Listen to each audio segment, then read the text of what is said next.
Ladies and gentlemen, it is with a deep honor and respect I have the privilege to bring to you a good friend and a true hero, Mr. William Rodriguez.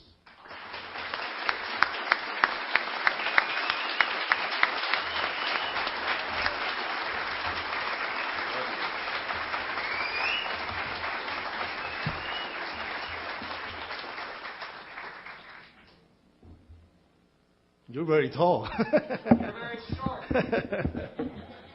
My God. Welcome.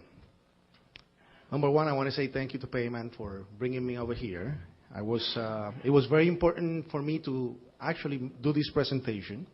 I was in Venezuela training the National Guard over there on disaster management, and to meet with Mr. Hugo Chavez, the president of Venezuela, to tell him about the truth about 9/11.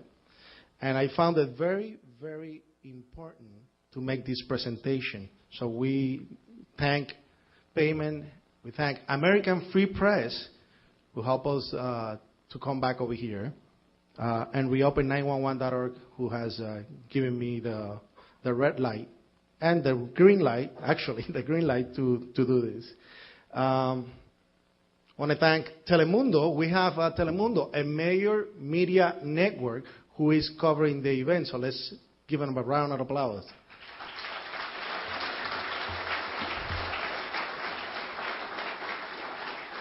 It's not very often that you get a major media network to cover these kind of presentations or events, so this is very important. This is going to be shown probably tomorrow at 11 p.m. The news is called In Context.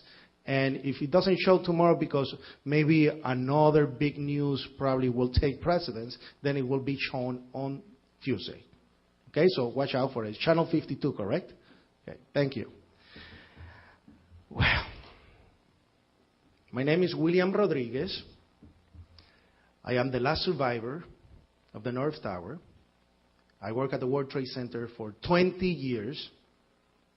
I was just the janitor in charge of all the stairwells in the building. My duties was to clean the stairwells. And on 9/11, of course, my life totally changed. I was recognized at the White House for those efforts. Now, but I want to talk a little bit about the 9/11 Commission. The 9/11 Commission is a book of 576 pages and 576 pages of lies, because the 9/11 Commission exists because I went with 3 other people to Congress to ask that we wanted a formal investigation of the events of 9/11. And you may remember that the president said, we don't need an investigation, we know who did it. That was the wrong thing to say to the families. We had the right and we wanted to know. So we pressed for an investigation. They didn't want it. So we used a technique that they have used against a lot of the people with the excuse of the war. We put widows. We put wives. We put fathers that love their loved ones on every television show and every news network to ask for an investigation. And they couldn't handle the emotional toll that will create on the American public. So we got the investigation. I testified behind closed doors. They didn't want me to do the testimony in an open hearing. Everything else, everybody else, open hearings. You saw the hearings. Mine was behind closed doors. I agree because I did not know what was the process. And I thought up to that point that they were going to do the right thing. We created the Family Steering Committee, and we gave the commission 168 questions to answer. We only have 22 of those questions answered. We wanted to have a family member to be part of the commission, and they say, we don't want to allow that because they will have access to national security papers and a lot of flim-flam and balonies. We never got it. So we have to press for questions to be answered. We never got those answers. Up to that point, we thought that they were going to do the right thing. The final report shows up. What a surprise. My whole testimony was omitted. It doesn't appear. 27 people that I gave them to interrogate, they didn't call, not even one of them. Now the families are angry. They finish their report, and that's when the whole fight starts. Recognized at the White House, I was being trained for politics because they wanted to use the image. I'm in the news in New York almost every week as a leader of the families. So they saw an opportunity to have a political ally and to use the pointing the finger to the IRS. And then I went over to Hillary Clinton and say, Mrs. Clinton, I'm going to make a protest in front of the federal building in Lower Manhattan, and I will put 5,000 people. And she said, don't do that. Don't. So, well, what do you propose? I said, well, what about an amnesty? He said, I like the idea. So we work on something called the Tax Relief Act for Victims of Terrorism, which actually erases or eliminate the taxes for 2 years for any victim of terrorism.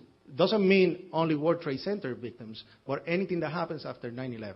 So any victim right now will have that a pardon. And again, I didn't know the whole thing about the IRS.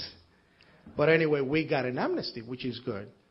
And became the media expert for the newspapers. Telemundo in New York, I'm the expert for them. CNN en Español. And something very interesting happened. As I was pulled from the rubble, I told my story that I will tell you now. Exactly the same. The international press presented without any editing. The local press, or the national press over here, did edit it. Now, that's when I work on the legislation for getting the orphans scholarship programs. And again, it was approved in record time. And this is when I asked Elliot Spitzer to do an investigation of the 9/11 Commission omissions. And you probably heard about that. Now, let's go on to this. Let me tell you what happened. On 9/11, I wake up late. I was supposed to be there at 8 o'clock in the morning. A miracle by itself. Because every morning I will go and have breakfast at Windows of the World, which was a restaurant that was located on the last floor of the North Tower. So all those people that died over there were my friends. I came in at 8:30 in the morning, and I told my supervisor, I'm on the way. He said, make it, because we don't have nobody else wants to do your routine. You know what it's to do 110 floors of stairs? Nobody wanted to do it.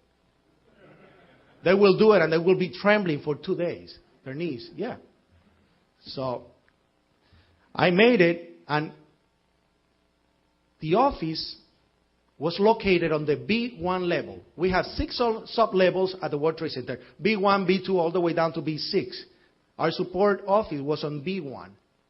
Now, Building 1, North Tower, and the South Tower connected through the basement. As I'm talking to the supervisors, F-46, we hear, boom! Huge explosion. It was so hard that pushed us upwards from the floor. We went up. All the walls cracked. The false ceiling completely fell down. The sprinkler system got activated. And there was screaming all over. And at that moment, I thought that it was a generator that blew up on the B2 level, because we had the mechanical room with all the pumps, all the electrical power for the building was located in there. So it made not only sense, but remember, I was in the building for 20 years. I could tell the difference of something coming from the bottom and something coming from the top. So when I went to verbalize that something blew up probably in the mechanical room. We hear, pa, all the way on the top. The impact of the plane. Two different events. There was an explosion in the basement prior to the tower being hit by a plane. Now, don't take my word for it. Anything that I'm going to tell you right now is out there. Because we said it on 9/11. Not only me, the firemen, first responders, and victims that came out of the building. Now, we hear that impact on the top, and everybody started screaming. There are 14 people in general in the office, and all of a sudden we hear a person coming like this with the hands extended saying, explosion, explosion. And when I looked at him, he has all the skin pulled from under his armpits all the way to the top of the fingertips, and it was hanging like it was a piece of glove. When you take off a glove and let it hang, exactly like that. I thought it was clothing. When I realized it was his skin. When I finally looked at his face, he got missing parts on his face. I said, what happened? He was in shock. He said, the elevators. I said, I don't understand. So I went to pick up, don't move, I went to pick up the phone to call the EMS unit that was located on the South Tower. And when I go to pick up the phone, another explosion on the top, and the walls cracked more, and everything started to shake. So I said, we got to get out, we got to get out. I took the guy, it was a black guy named Felipe David. That's Felipe. And I let everybody out. We went out through the loading dock. We get outside. There's an ambulance coming over. We stopped the ambulance. I put Mr. Felipe David, a guy from Bolivia, who was on the B2 level. He was in charge of filling up the machines with water in the building, the vending machines, and with sodas. And as he was in his room, in his closet, he said there was fire. And he put his hands to cover his face because of the huge explosion. And that's how he made it. He tried to make it through the elevator, and he couldn't make it. So he went up the stairwells, one flight up, and that's how he went to my office. So I took him out, put him in the ambulance. He goes into a coma in the ambulance. There's one, I hear for the first time, a plane hit the building, a plane hit the building. A security guard was standing right next to me with a radio. And that's when I look up for the first time, and I see the debris coming down, the fire. But from the angle of vision that I had, because I was right at the corner of the base of the building, you couldn't see the antenna. So I went crazy. I said, we got to go up, because I thought right away of the people from Windows of the World. He said, we got to go up, we got to go up. And those 14 people that I took out, they started, no, you stay here. My supervisor, a guy 3 times my size, weightlifter, he was like, Rodriguez, you're not going in there. You stay here. He said, no, we're going in. No, you stay here. So I took the radio from the security guard, who I knew, and I ran inside the building through the loading dock, down the hill, went inside, and there was water all over. Now, water all over on the basement. How come there wasn't water on the top floors? Again, an explosion on the basement. Now, I get to the South Tower because after the 1993 bombing, they created something called the OCC, of the Operation Control Center, on the South Tower. They spent $153 million to retrofit the building.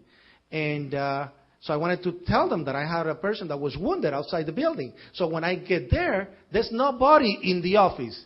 I'm hitting the bulletproof window. Nobody answers.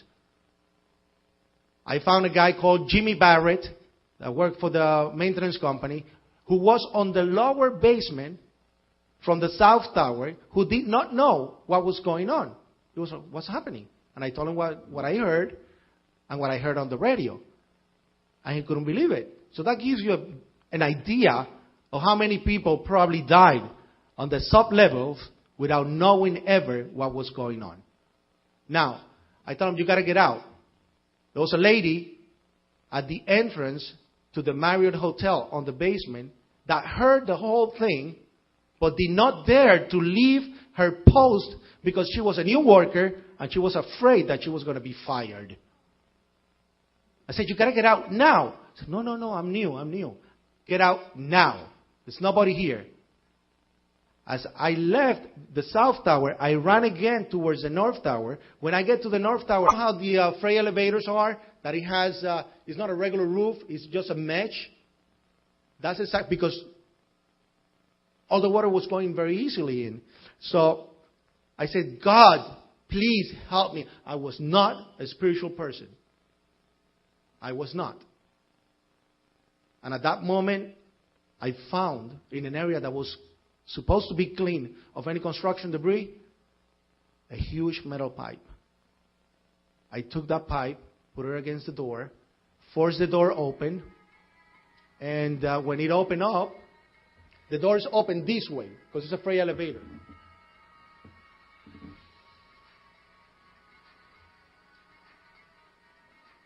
Ambient music. There you go. When the doors open, when the doors open, the bottom door, when it gets to the bottom, makes all the water on my side to rush in. It's empty by itself because the elevator is down. When I pick down, I see way below these two people standing on a wood log with water up to here. I said, oh my God, what is this? I'm still not comprehending what's going on. And I said, God, help me. Again. Because they're screaming, help, help, help, help, and looking up. You see these eyes practically coming out of their faces. And I didn't know how to get down there. So when I said, God, please help me, I remember right away that in the area where they have the trash compactors, the electricians always had ladders. But they always tied them up with chains so people will not steal them. Because it was easy to come inside the loading dock with the truck, put a ladder inside, and take it. So they always tied them up with chain. So I said, let me find one. Please, let me find one. And I ran there. And the incredible thing is that the only one that was not chained was the longest one of all the ladders. An 18-feet long ladder, which I took, aluminum ladder. I took it, dropped it inside the elevator shaft, went inside, opened the grid, got them both out, took them outside the building, put them in an ambulance, and went back inside the building again through the loading dock running. Because my concern again was how to help the people of Windows of the World. And I'm like, my friends, my God, my friends. And I'm screaming, we got to go back in. Nobody wanted to go in. So I said, I'm going again. So I went in and I found police officer David Lim from the Port Authority Police. He was in charge of the K-9 unit. He meets me there. He said, Willie. And stays quiet. I said, what's going on? He said, I don't know. I said, do you have the key? I said, yes. He meant, did I have the key, the master key? There were only 5 master keys in the building. The people with the other 4 were trained on egress, escape, rescue efforts, and they were the first one to run out. Yeah. I was just a janitor. And the reason that I had that key was because I sued the Port Authority in 1997 because I fell down the stairwells and they couldn't find me for like 3 hours. And I won the arbitration and they had to give me the key. And that key opened the whole complex. So of course the Port Authority Police knew, because it was a high security level key, that I had it. So I said, let's go. We get to the lobby. Now, all the firemen are there waiting with something called the fire access key, which is a key that they put in any elevator. And if the elevator is up, we'll go down. If it's down, it will go up to pick them up. So they're there waiting for the elevator. I said, forget about the elevator. There's no elevator. Follow me. I know the best way. And I have the key to the stairwells. Follow me. So this whole unit, ladder 6, follows me as we start going up the stairwells. Now, it was so difficult because these poor people, talking about the firemen, they have so much equipment in their back. We're talking about 70 to 150 pounds of equipment between machines to open doors, machines to break things, you know. It was so hard to go up because people were coming down and kept bumping into us.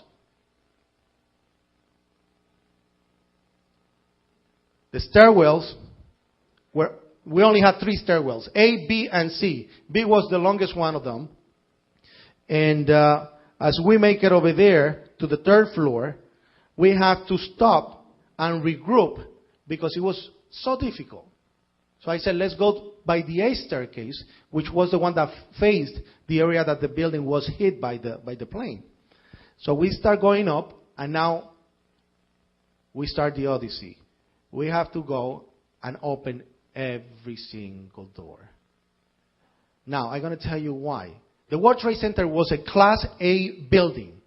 For anybody in construction here will understand that Class A building means that 3 doors, 1 open, 1 will open. 3 won't open, 1 will open all the way to the top.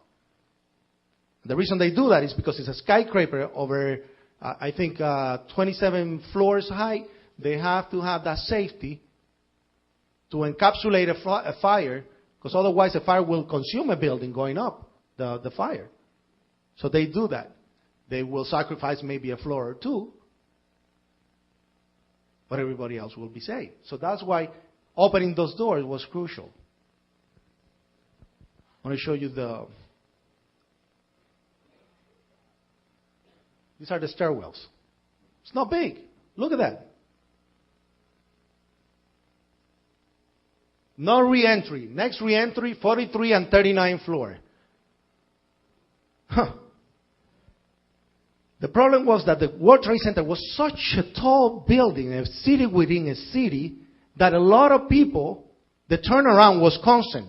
People getting fired, people getting hired, people retiring, was a constant. So, a lot of people didn't even know where the exits were. They made drills only 2 times a year. They should have had mandatory drills so people will know every time that they will go to work for the first time where to escape. They didn't have that. That's one of the recommendations that we made to the National Institute of Safety and Technology. Now, we start going up, and it was so hard because these poor people couldn't continue at the same pace as I was going. I had no equipment in my back. I have no fireproof clothing that made it difficult. I had just my uniform, and I did the stairwells every single day. So physically, at that time, I was very skinny. Very, very skinny. I was sometimes 2 or 3 floors above the fire department, opening doors, going in the offices, screaming for people to follow my voice, letting people out. As I went up, we heard explosions on the 3rd zone. The 3rd zone is from 44 to 1. You have 110 to 78, 78 to 44, 44 to 1. The building was divided that way. When I asked, what are those explosions? And he said, oh, maybe the gas tanks in the kitchens. It was a Class A building. Only electrical kitchens are allowed. All right? The smell was horrible, was putrid, was, imagine ammonia and sulfur getting stuck in your throat. That's exactly how it smelled over there. And shocking moment was that a person comes down and said, we have a person on a wheelchair on the 27th floor that cannot breathe. I go down 2 flights below, and I tell the fire department, they told me that they have a person on a wheelchair. What can we do? He said, don't worry, we'll make it there. And he explained, we always leave the handicaps for the last. So they didn't have power. They just took their jackets, their equipment, they dropped it on the floor. And I remember that some of them even took their boots and they laid down. And it was so sad just to see that. And David Lim tells me, the police officer, Willie, do you know this floor? I say, yeah. I say, where can we get water? He said, well, there's a machine, a vending machine on the other side. So let's go. He breaks the machine. We start taking the water, putting them in trash cans. And we distribute them to the firemen. I get the opportunity, because there was power in there, to pick up a phone and call my mother. I wanted to call my mother in Puerto Rico to let her know that I was okay, in case she heard something. Little did I know was that everybody knew what was happening but us. She picked up the phone and said, what are you doing? Get out of there. I said, Mom, I'm okay. Nothing has happened to me. There's an accident here. And I'm helping the fire department. He said, that's not your job. Get out. I say, Ma, I have the key. These people don't know what they're doing. They don't know the building. Because there was total disorientation. Everybody was doing what was going on. Chain of command over there didn't work. So I said, don't worry, I call you later. I'm not going to make it to the fire. I'm just going to take them to a certain point and I'm coming down. But I cannot give them the key. So, hang up the phone. On the radio, I have my supervisor, William Rodriguez, abandon the building right now.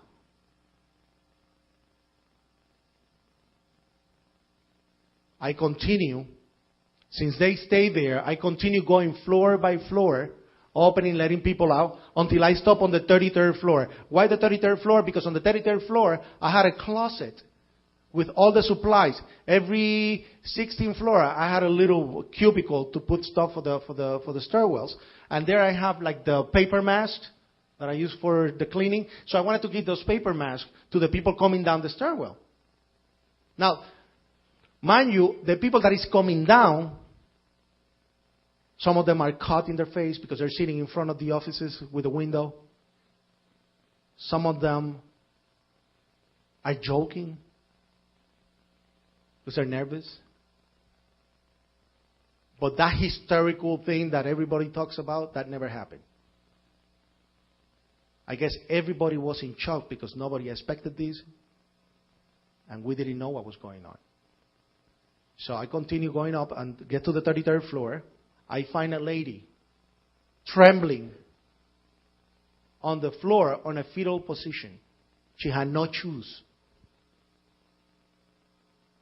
I said, what are you doing there? And she said, I don't know where to go. I stood her up, put her on the stairwell. There were a couple of people coming down. I remember people from the cafeteria of the 44th floor. And I say, take her out. And at that moment, on the corridor, I hear something very strange. On the 34th floor, I hear stuff being moved around. And heavy stuff. You know, like those metal dumpsters scratching the floor. Really heavy stuff. Now, why was it strange? Because the 34th floor was a floor that was got out by the construction crew of the World Trade Center, and it was closed. In other words, elevators did not stop there. There was no walls. There's nothing there. And for those people that, you know, maybe are not in construction, that's what a building does. When a tenant moves out, they got it out, and they make the money redesigning the place to the specification of the new tenant. So to hear this is the first time that I felt fear on that day. So, of course, I knew somebody was there. So I bypassed that floor and continued to the upper floors. People screaming. People, to this day, I guess the biggest pain and nightmare that I will have is just to hear the screams of people still stuck in the elevator, claiming for help.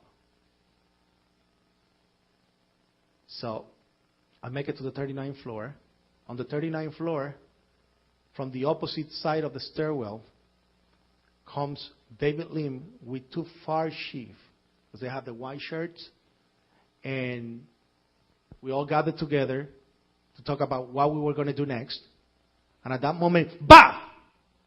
We hear the impact of the other tower, and inside of the building we hear boom, boom, boom, boom, boom, boom, boom. And on the radio we hear, we lost 65, we lost 65, meaning the 65th floor collapsed, floor by floor by floor, up to the 44th floor. We're on the 39th floor. 5 flights away. And I go into a frenzy. We got to go up. We got to go up. We got to go up. And David Lim said, Willie, no. You've done enough, but this is not your job. My mother again. And I say, what? No, I'm going up. He said, you're still a civilian, you're my responsibility. Better if you give me a hand with the person on the wheelchair on the 27th floor and get out. He said, I'm going up. I said, please, Willie, just give me that, do me that favor. So I said, I'm going to do it, but I'm coming right back. I ran down to the 27th floor. I screamed to the fireman, I said, I have orders to get this guy down right now. The guy was already taken out from the wheelchair, put on a rescue basket, an orange basket, and tied up. And 3 firemen stood up, said, let's go. So we started bringing him down the stairwell. As we go down, we continue listening to small explosions in the building. And all of a sudden, chunks of the ceiling, of the wall, are coming all over us. But it was sheetrock. And one of the things that I never forget, it was the building was shifting constantly. So the fluorescent light, the holders changed position, and you could hear the lights breaking in line all the way down. Pa, pa, pa, pa, pa, pa. So we're like, oh my God, what is this? All of a sudden we hear a huge thump. South Tower collapsed. While we're going down the stairwell, we lost balance. We fell. I remember the guy on the rescue basket, because he had one of those masks, looked at us, and I said, don't worry. After this, we're going to go get a beer. And he looks at me and go like this. And I don't drink. I don't drink. We make it to the lobby. When we get to the lobby, that beautiful marble. How many people have ever been to the World Trade Center? Remember that marble that was on the lobby? Everything was pulled from the wall, and the only thing you saw was the cement patches where the marble was before. So I said, oh God, what is this? A Dantesque scene. I looked to the left. Everything was collapsed. The doors of the freight elevators and the passengers elevators on the lobby were open this way. Meaning something happened from the bottom and kicked the doors open from the bottom up like this. I said, again, God, what's going on? One of the firemen, his name was Regenhard, looks at me and said, set up the ambulance. So I turned to the right and goes to the West Side Avenue entrance, which was the main entrance to the building. As I go closer, every glass from the area was totally destroyed. There was glass shattered everywhere. Look to the left, the fire safety director area was totally collapsed. And I'm in shock again. I get to the front where the cubicle, not the cubicle, the revolving door was. There was no revolving door, just the empty space. I get to the front, right on top of me. And you could hear the whole thing coming down. Boom, boom, boom. and the truck practically getting squashed. I was centimeters from the muffler. I could see the heat, the vapor and everything. And all I remember I said at that moment was, God, please don't give my mother the pain to see my body in pieces. Just let her find my body and recognize it. Because what I saw, all the bodies that I saw, and that's the only thing I asked for. And I knew I was going to die. And I expected death. And as I was there, all of a sudden, this dust came from every orifice under the truck and burnt my face,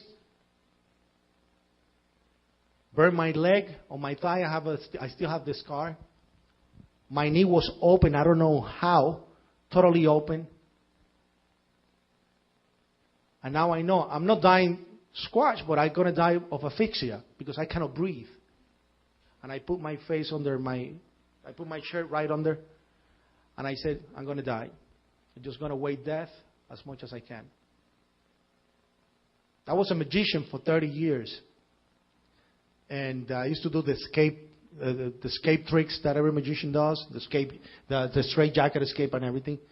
So, we always thought that you have to relax, you have to contain your breathing, and that's what I was trying to do. Luckily, CNN and Globovision from Brazil were filming from the World Financial Center side, and they said the last person came out right there.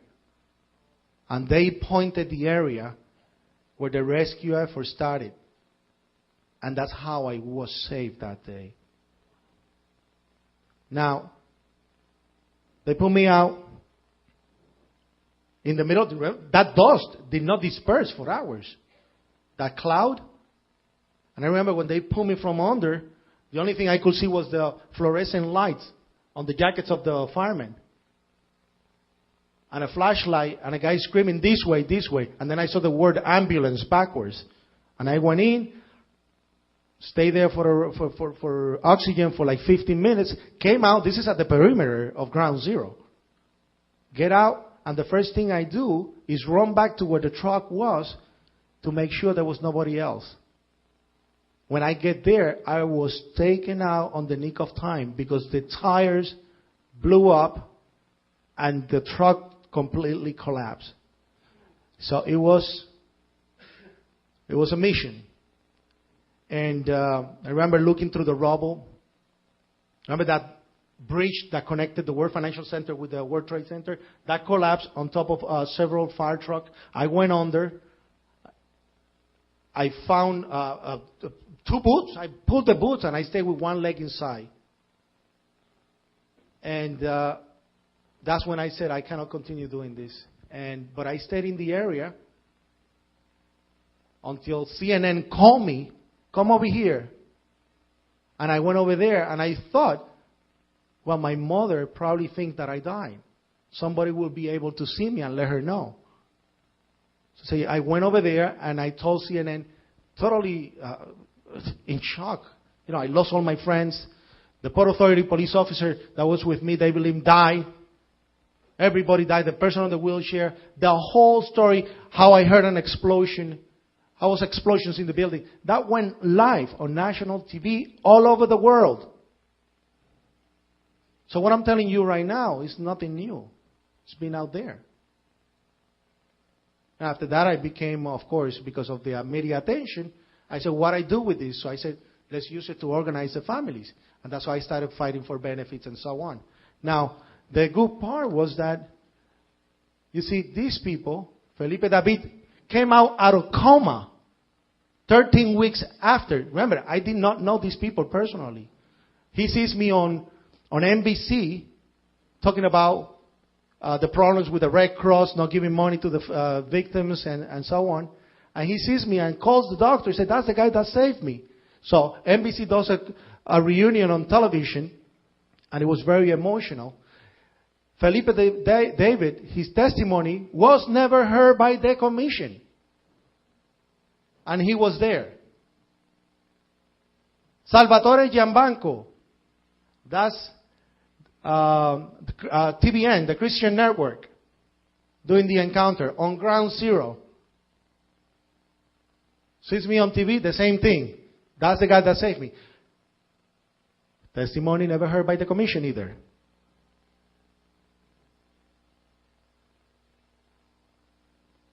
David Lim survived under the rubble. He was made sergeant after that. He lost his dog. And this is the encounter for Telemundo in New York. So my story started to be validated constantly within months by all these people that were there.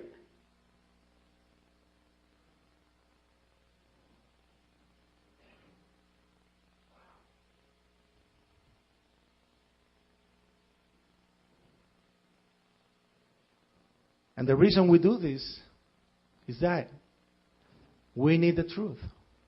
We need to find out. When you have Richard Clark coming on national TV and saying, we failed you. We lied to you. Our president failed you. Our government failed you. And you have Condoleezza Rice refusing to testify for the commission. It made it more important to find out the truth. And that's why we do this. We owe this to the victims. I lost 200 friends. 200 friends I'm never going to see again. You know the emotional inventory that you have to go daily. It's like your whole family is wiped out. So I have to be the voice for those people that don't have the opportunity to talk for themselves, to claim for justice. And that's why I'm going all over the world. Because if here they don't want to listen, they're listening out there. And they're doing the right thing out there.